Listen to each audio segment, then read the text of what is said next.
Good Monday to you, everybody in Gov 603. Welcome to week boom 1. How's everybody doing? Let's get the official Regent merch on here, okay? And let's get this week started off on the right foot. A little coffee. Much better. All right, I am here now. You're officially sufficiently caffeinated. Instructor, how's everyone doing? Did you have a relaxing break? I hope so. Took a little time to spend with family, with friends, celebrate Christmastide. We're just coming out of Epiphany, so now it's back to, ecclesiastically speaking, ordinary time, regular time. This, of course, is prior to the short run up to Lent and Easter. But here we are. All right. Welcome to the class. I have what I believe is going to be an engaging and useful course for you. This is a required course for people that are doing the master's degree in Robertson School of Government. So, whatever brings you here, welcome, welcome. This is a class, this is a course that many people come to with some trepidation, that is a little concern, because you may or may not be a researcher, an empirical researcher. At least you may or may not know that you are, and so when people see this, they think, oh no, now I got to do statistics, and I got to do research. It's okay. You're actually already researchers, but you just may not know it. Any taking in of information, analyzing it in some systematic, organized fashion, and then turning out of a conclusion, that's at the heart of research. Okay? So if you know how to make out a grocery list and go get the food that you want, you can research. So I don't want anybody to be intimidated by the subject matter. And some of you have already emailed me in advance saying, ooh, I'm a little worried about this course. I'm not really good at research and statistics. First of all, don't worry. Let's just, take the class 1 week at a time. All right. Secondly, if you feel at any point that you're getting lost, that you're not understanding the concepts or the exercises that we'll be walking through, reach out to me. I am here to see to your success. I am deeply invested in your success, meaning I want you to do well. All right. But I also want you to develop as a researcher. At Regent, the larger mission is to develop Christian leaders to transform the world. And we are living in challenging and tumultuous times. Among the many issues that we now face and will be facing, I would say a common thread running through them all is a lack of objective critical thinking. And that's what empirical research is all about. How to design a study, gather evidence, analyze it, and then interpret the results in an objective, critical way. Now, what do we mean when we say objective and critical? Well, we contrast objective, meaning we're setting our bias aside, which everybody has. We're setting our desires to see a certain outcome as opposed to another one aside, which everybody has. And what we're looking at, better put, is what does the data tell us about what it is that we're interested in. And if you look at it that way, as researchers, whatever project you undertake, it's always, the expression is a win-win proposition, meaning you can't lose, because it's not the researcher's job to prove a certain thing.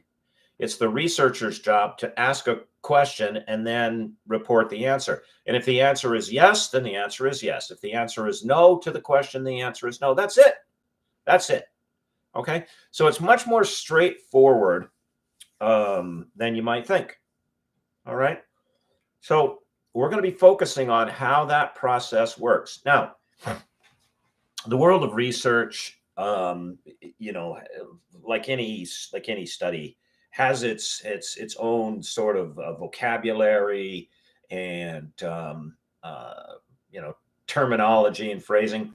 Don't let that throw you either. It's just like learning a word in a different language.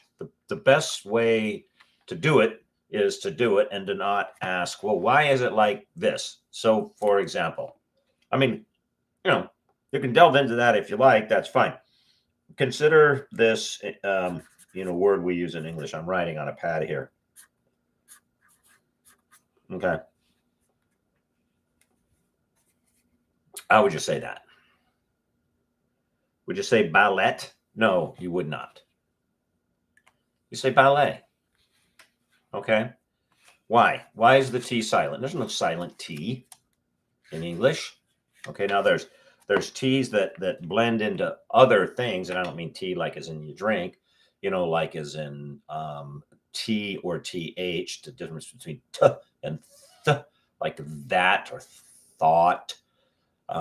Okay, but there's not a silent letter. Well, it's because it was a word picked up from another language, and in that language, the T is silent. Okay, so what's my point?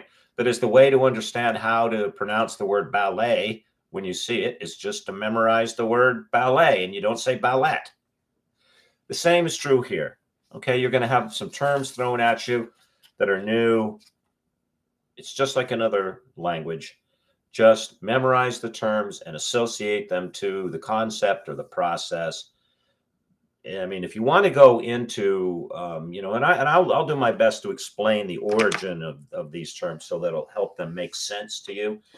So if you want to go down the etymological rabbit hole, etymology is the study of words and where they came from and how it is they end up meaning what they mean.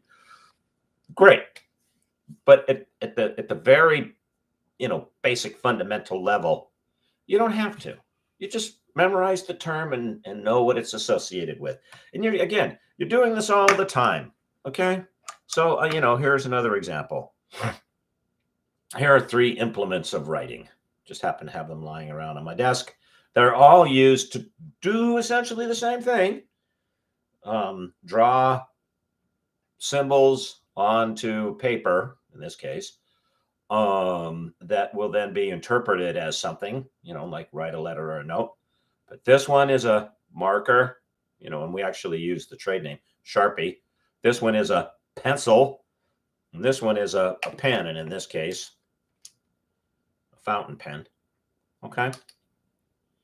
But they're all here. They all do the same thing.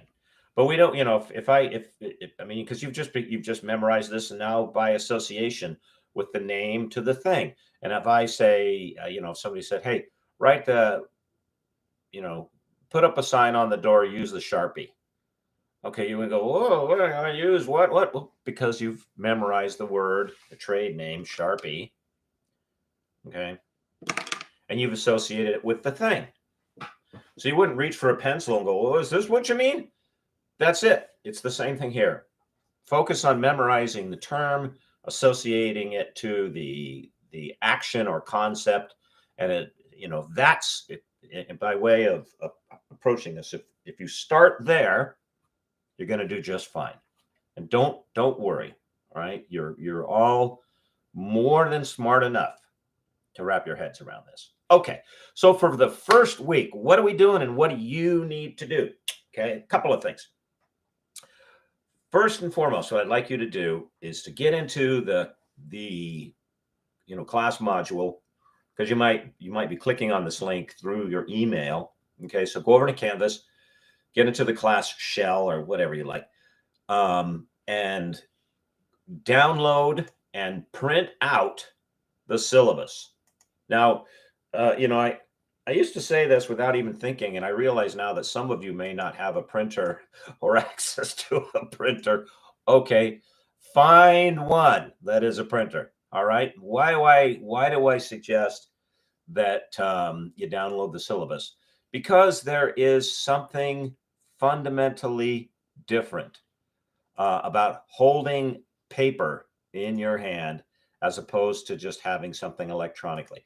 I want you to be really familiar with the syllabus because in there, you're going to find all the important dates that is about when we're doing things and when spring break is, modular week. You're going to find the grade scale. You're going to find the description of the assignments and the point values. That is what's expected of you. You'll find the texts that you'll need to have, all of the stuff that you need to do well by way of material and deadline is in the syllabus. Okay, so print it out, have it, go over it. Right, if you use a day planner, like I do, and I like this planner, but I have to be honest. I sometimes wonder, am I actually more productive using this? I don't know. But so whatever system that you have, write those deadlines in there. This is there are two things that people that befall people in this class that sabotage their would-be grade. The first one is just not keeping up on the material and being attentive to the deadlines. And then the second one we'll talk about when I talk about the assignments here. Okay. So print the syllabus out, take a look at it. In it, you'll find a list of assignments. There are essentially 3 categories in which you will accumulate points in this class. The first one is your discussion posts. Each week, I will post at least 4 questions grounded in the readings.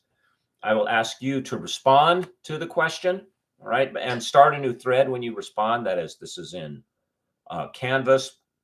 And then I will ask you to respond to the response of at least 3 of your classmates, and I will grade those. You must respond within the week that the questions are posted, and please be good to your classmates. Do not wait to post your answers to the questions, because remember, your answers is the material that they need for their responses. Don't wait to post your answers until 11:30 p.m. on the night before the material is due, because then everyone who needs to respond to you is sort of waiting around going, I'd like to respond, but there just aren't enough people to respond to. Don't do that. Okay. So get in there, post your answers, and then respond to 3 of your classmates.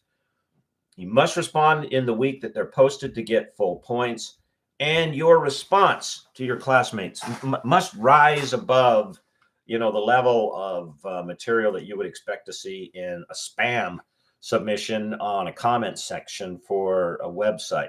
Oh, great post. Love what you say. Come on. Let's have a substantive conversation about the material here. Okay. And I know that we've just switched over to Canvas. This is our second semester. So I hope by now, having been dragged through it last semester, that you're familiar. If you're not, and you're not sure how to navigate around Canvas or where to find certain things, please reach out to me. You can always reach me by email. And then likewise, in the syllabus, you'll find my office hours in which I am literally sitting at my desk working, and I sort of, block out that time mentally to take your phone calls. Okay. So you can call me during those times. If you do, and I don't pick up, that means I'm on the line with somebody else. Just, you can either just leave a quick message or send me a quick text saying, and then, please tell me, hi, this is so-and-so from Gov 603, because I have other classes that I'm teaching, and I do all my office hours at the same time. So I'll know, who you are. I have a question, and then I will get right back to you. Okay. All right. So back to the assignments. All right. So the first one of the 3 groups, discussion section. So make sure that you post in a timely manner and make sure that your responses have some substance to them. Okay. Secondly, there is a midterm and a final exam. There will not be a review sheet for the midterm or the final exam. How do you study? And as we move through the semester, I will talk more about this and remind you about this. But the way that you study is you keep current on the readings and the discussions. Okay. Because both the midterm and the final, which is cumulative, will be taken. I draw the questions from the discussion questions that I throw out to you week by week. So that's how you study for those two exams. And then third, the final category is a research paper. Now this we're going to split in two. I'm going to ask you to do part one and send it to me so I can have a chance to take a look at your writing and take a look at your research methodology and your organizational skills. Okay. Now I will tell you on the upfront, I go hard into the paint on this part one. I'm going to look very carefully at how you write and how you organize what it is you're writing about. Not because I want to bust you in the chops, all right, but because I want to help you become a better writer, researcher, and, foundational, sort of, it's supported by this, better at introducing yourself to everybody else. It's ironic that, and I've been around long enough in academics in the digital world to remember the time before all of this technology. And I remember when it was coming about and the predictions were, oh, this is going to make paper obsolete and no one will read anymore. Exactly the opposite has happened. Most people will meet you and you will meet them through what you write.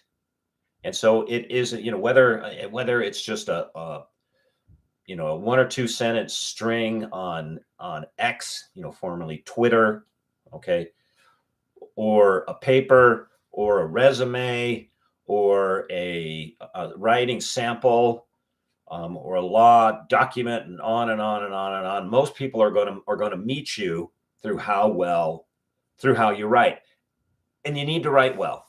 You need to write well in the same way that you need to learn how to speak well, how to dress well, how to act well. This is just a foundational skill for your interfacing with the world that is essential to your success. All right. And so, as someone who's deeply invested in your success, I'm going to take a very, very close look at how you do these things and help you get better. Okay. So we're going to do a research paper. Now I'll give you a sheet, instructional sheet for the research paper, because it goes like this. I'm not going to ask you to actually conduct the research. What I'm going to ask you to do is to draw up a research proposal. In other words, it's sort of like this. Imagine that you're applying for a block of money to do a particular research project. If you got the money, what would you do and how would you do it? That's what you're going to write up. Okay. But again, I'll explain this to you in the instructional sheets for those assignments. Okay. Week by week, you can expect at least one, usually 2 videos from me. In the first video, I'll tell you about the material for this week.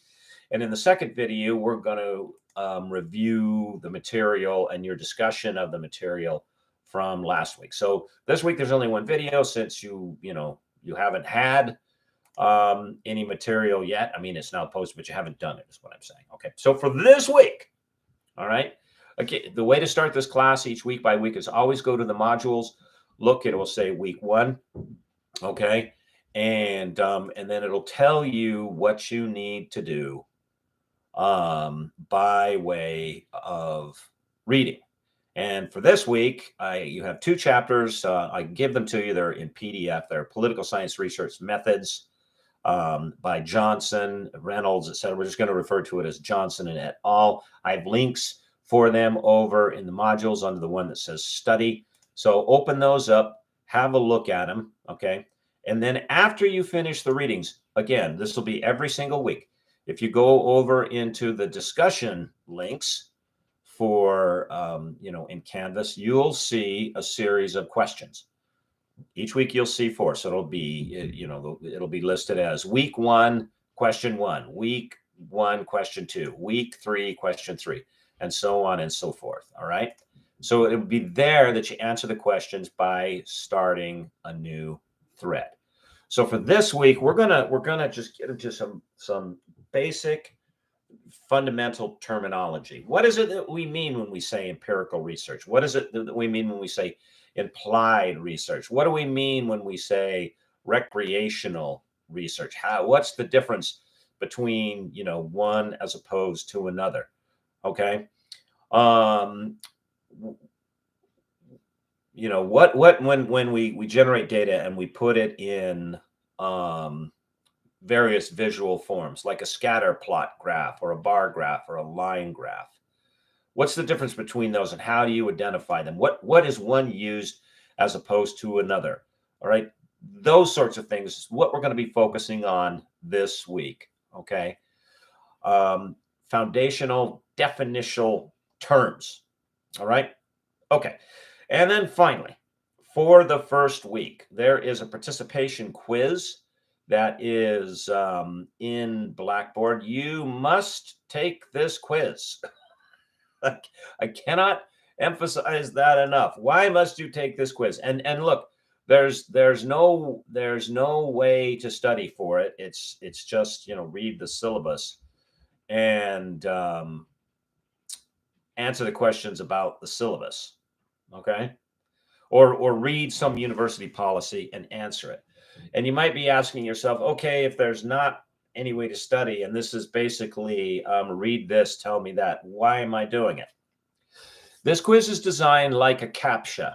It's to verify, I know this is going to be a shock, but you are actually a real person, that there's a real you on the other side of the name and the registration. And why does the university do that? Because as a recipient of eligibility as a school to admit those who receive federal monies, and that comes in all forms, whether you're getting a GI Bill or you've got a loan or you've got a grant, the university must verify that those receiving those monies from the federal government are actual persons, because, I know, shock, that there are some out there who perpetrate fraud, who create pseudonyms and pseudo accounts and then register on online universities and then have money funneled to them. And by the way, I'm just telling you that this goes on. I'm not trying to sell it to you as an advisable activity. And I would strongly avoid, anything that strikes of fraud. I mean, because of our Christian mores, but in particular, I would strongly avoid anything that strikes of fraud when you're dealing with the federal government. Not your best move. The university has to verify that you're a live person in the course. You must complete this quiz before the end of this week, because if you don't, those names, those accounts that are reported as inactive are turned over to the registrar, and the registrar begins the process of disenrolling you from your classes, which you don't want, because then you got to claw your way back in. Okay. So make sure that you do the quiz, and I think it's by, Sunday of this coming week. That is the deadline. So that would be the 14th. I believe today is the 8th. Okay. All right, everybody. Now, this is much longer than these will normally be. They'll normally be like around, between 10 and 15 minutes. Okay. So I apologize for the length, but welcome to the class. I'm glad you're here. I'm looking forward to hearing from you and meeting you. Okay. I am deeply invested in your success, so I'm here to help you. If at any point that you feel lost, confused, or just generally, overwhelmed, reach out to me. All right. Until then, have a wonderful first week and everything that you've got going on, and I will see you on Canvas. God bless.